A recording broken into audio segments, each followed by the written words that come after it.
Welcome to the Asylum of Spirits. Check us out. There's plenty to see. So my next plan is, since we've unboxed it, to hook it up with this guy, we're going to build a little podium stand that goes right here kind of beside him. I'm going to use a 2x4 piece of wood. I'm going to make a base and a top base for it to box it in, kind of like it was in the ISE back in 2012, I believe that's when it was. 2012, 2013, something like that.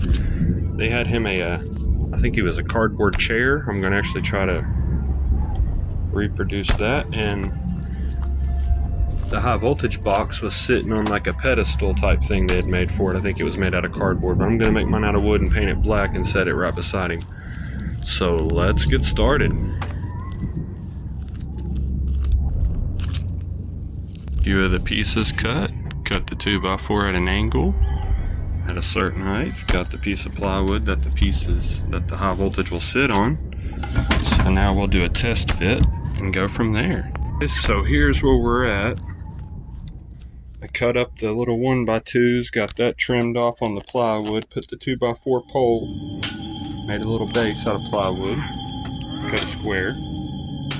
So that's kind of what I remember. I'm sure like the base or the pole they had used at the ISE was probably like a replica 3.5 by 3.5 or something like that in cardboard, but I made it all out of wood. So let's get it put in and see what it looks like. I'm not going to paint it just yet, but let's do a test run.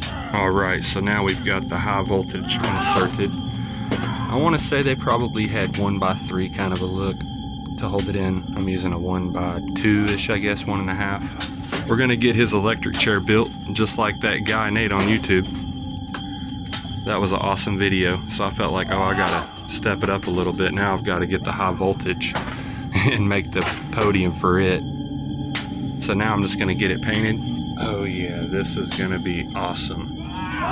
So I remember in the in-store display when they had that set up, and then you'd hit the switch and then it would activate him. Oh, that was so awesome. So that's basically what I'm going for. Can't wait to get it all finished up. So I'm basically going to put some padding around the edges. As you can see, I left it just loose enough all the way around the edges here, so I can add just in. I think we'll use foam board. It's kind of a cushion, so it'll help the vibration. I don't want it to just be a dead pop, I believe. I don't know. I'll do some test running and we'll see. But here we are, guys. I did find out that one of the gears is stripped, the main gear, so the door wants to stay open. It tries to close, but then it relays back open. I messed with the relay and got it to where it closes, but the door is up too high for the magnet to stay attached. So I found a guy that actually 3D prints the gear that I'm needing in there that's split, and I'm going to replace that and get this back to going. So I'm very excited about that. So now we have the MIT cable hooked up, and I just got it plugged up to death row. I didn't take the painstaking of filming all that because we all know how that works. So now, like I mentioned, that there's a gear messed up on the door, so the door wants to close, but as soon as it gets to where the sensor is, it automatically pops back open. But I have found the gear. It's like $9.99 plus $4.99 shipping. I'm gonna get that and repair this and get it back to 100% working. But let's give it a little demo and see if how it works with death row here for the first time. All right, here we go. All right, so now let's flip the switch.